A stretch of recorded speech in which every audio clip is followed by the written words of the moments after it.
Ladies and gentlemen, welcome to Destiny. I'm Death from Above.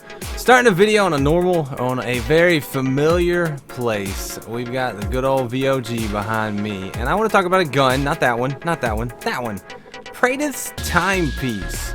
So we did the raid last night. We got through Templar kills a couple times. Got through Atheon, and got this baby to drop twice. I got the exotic and I got the legendary version, and I've never had this gun before, so I was pretty excited about getting Praedeths to drop. So let's back up. Let's talk about the Vault of Glass while I go over here and shoot some stuff. So VOG 390 is tough. I mean, it's not easy. You need a well-coordinated team. It's more of a dance of coordination than Crota is. Crota, if everybody knows their role and gets used to it, it works out pretty well, whereas VOG, there's always a level of uncertainty in it. As my controller does. Take two. So with VOG, there's always a little bit of level of uncertainty because you never know who's going to get teleported, who's going to have to go in to kill an oracle, who's going to be left outside, who's going to have to defend, and then they're going to have to transfer in. So it's a big challenge. The Atheon challenge is the hardest challenge so far. I definitely have to agree. But I got some loot to drop, and I was actually pretty excited about getting the Freitas Timepiece. So I got my first Freitas Timepiece from killing the Templar. I got the Adept version with the Arc Burn from killing Templar, and I was pretty excited about that. Let's go ahead and take a look at both of these guns right now, and we'll talk about them a little bit.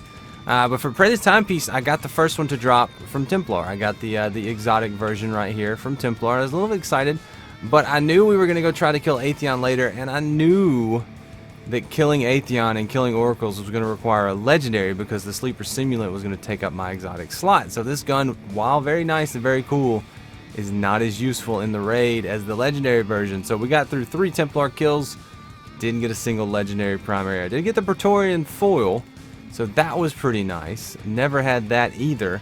So we get all the way up to defending the conflux, killing the gatekeepers, and getting the relics. We get through that. We clear it, and hey, this baby drops. The legendary Praedeth Timepiece. And it's funny to be so excited about a legendary weapon from Vault of Glass, but I was really excited because that meant my oracle killing was going to be a lot smoother than it had been previously, especially when we go back to VOG in a couple weeks, or maybe even next week. It's going to do me a lot more of a benefit. So let's talk about Praedeth Timepiece specifically, because both these versions are the same. The only difference is one is exotic and has arc burn, and the other one is not. So Praedeth Timepiece, he skipped like a stone on time's ocean. This is what's left from unknown. So we're talking about Praedeth, the fabled guardian from the Vault of Glass. This is his pulse rifle, I guess. So it's a high rate of fire, low impact pulse rifle that has actually been nerfed in previous patches years ago. So it's not as fast as it used to be. I think the Grasp of Malak nerf kind of hit this archetype too, or hit this gun because it's in that archetype.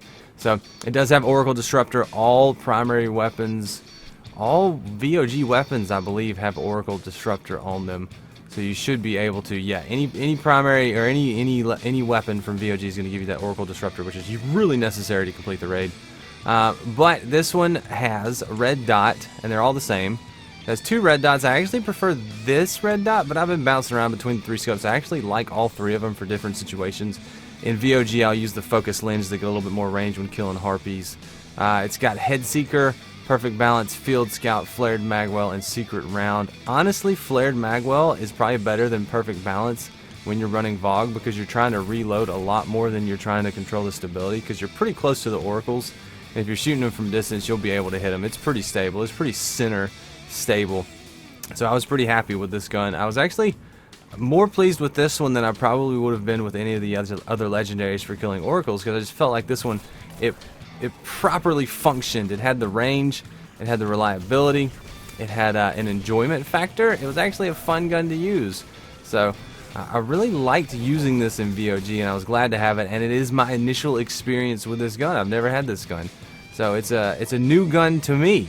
It's a lot of fun. So let's talk about some PvE and PvP performance. Getting out of the Vault of Glass. We'll probably still run Vault of Glass footage, but I've taken it into PvP, I've taken it into PvE, and I've had a lot of fun with it. So we're going to talk about it a little bit in each version. So in PvE, it's just a really good pulse rifle. I wouldn't use this too often in PvE. There's a lot of other guns.